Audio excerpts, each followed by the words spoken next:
mga kaagoy. Pansit sotanghon naman ang ating iluluto ngayong araw na to. Hindi lang basta sotanghon tong iluluto natin dahil special na sotanghon ng ating iluluto ngayong araw na to dahil sa mga sangkap niya. Tara, let's G!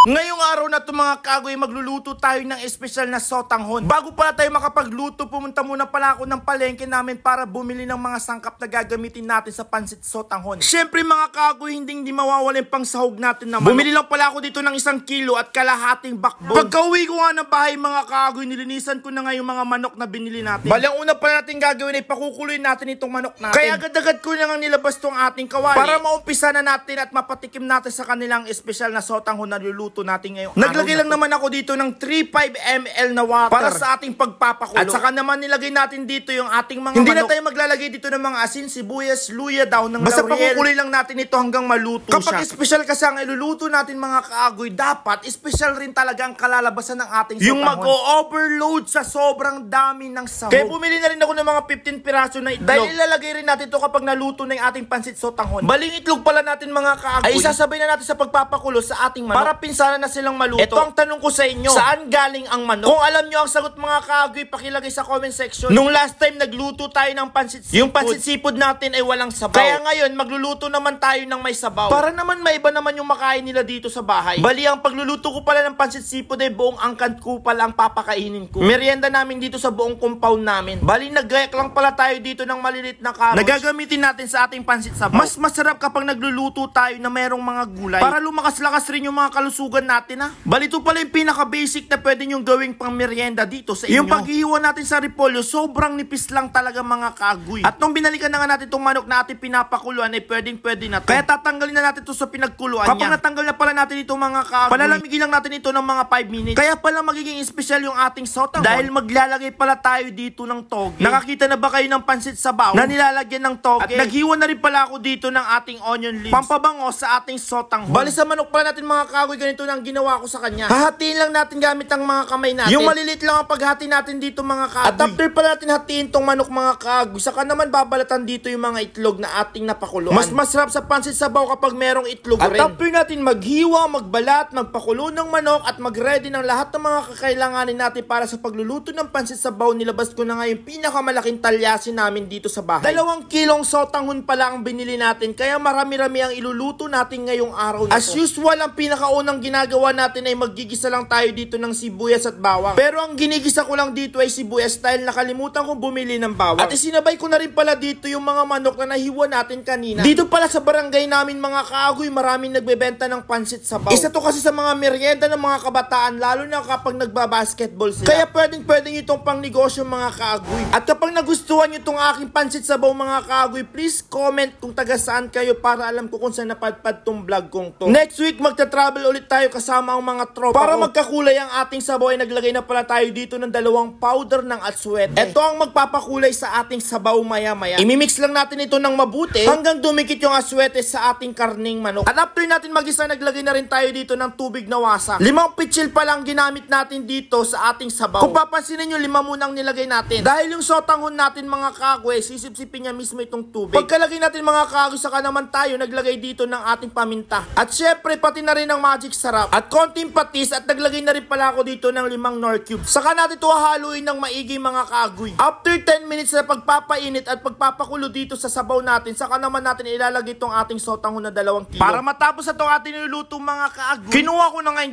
2 sotanghon natin para mailagay na natin sa ating umiinit na sabaw. Hindi ko muna pala ito pinutol-putol. Hahayaan na lang muna natin ito maluto sa ating pinapakulo ang sabaw mga kaagoy. At kapag nailagay na natin, saka mo naman na itulak dahan-dahan pa ilalim para maumpisahan niya nang mahigop yung ating sabaw. At kapag nahigop niya na itong mga kaagoy, ganito naman ang gagawin natin sa ating sotanghon. Kumuha ng malinis na gunting at saka mo naman naguntingin ito para maputol-putol siya. Kasi kapag hinayaan natin maging ganyan, baka hindi magkasya sa plato or sa baso. At after nyan mga kaagoy, ilalagay naman na natin yung mga gulay na hinanda natin para sa ating pansit sabaw. Pagsasabayin lang natin ito lahat. Baka magtaka kayo bakit hindi ko na siya ginisa. Kasi ganito po yan mga kaagoy. Maluluto na kasi yung repolyo at carrots at toge natin sa ating sabaw. Yung Itong sabaw na mismo ang magpapalambot sa mga gulay natin. Balik ito pala gumawa ng special sotanghon. Kapag ganitong luto, talagang masasarapan ng mga tao dito sa amin. Tapos maglalagay lang tayo ng itlog sa ibabaw nito. Panigurado mga kaagoy, ubos na ubos to mamaya-maya. Pakukuloy lang natin ito ng mga 3 to 5 minutes. Saka natin nahaluin ng maigi. Hanggang lahat ng mga nilagay nating sangkap at ingredients ay humalo na sa ating pansit sabaw. Yung mga ganitong merienda mga kaagoy, 100%